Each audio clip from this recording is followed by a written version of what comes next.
Detajet ronditëse zbardhen nga ngjarja në Tiranë, ku i plagosur mbeti aksidentalisht një 17 vjeçar.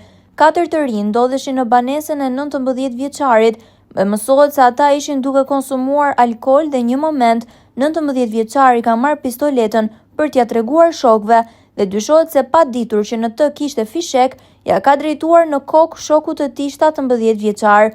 Ky i fundit mori një plag në kokë dhe ndodhet në spitalin e traumës në gjendje të rëndë. Sipas burimeve, 19 vjeçari së bashku me 2 shokët e tjerë, përkatësisht 20 dhe 22 vjeç, të friksuar e kanë nxjerrë shokun e tyre të plagosur në obor, pasi shtëpia është private dhe kanë njoftuar ambulancën.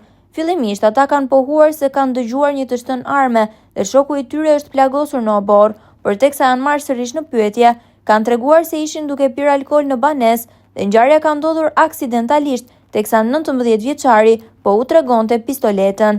Sipas burimeve, arma e zjarrit ishte e 19 vjeçarit. Mësohet se ai djali ishte një djali një ushtaraku. Në përfundim të veprimeve hetimore, 19 vjeçari u arrestua për veprat penale, plagosje e rëndë nga pakujdesia, veprime që pengojnë zbulimin e së vërtetës dhe mbajtje pa leje armëve dhe municionit luftarak, ndërsa 2 shokët e tjerë për veprën penale, veprime që pengojnë zbulimin e së vërtetës.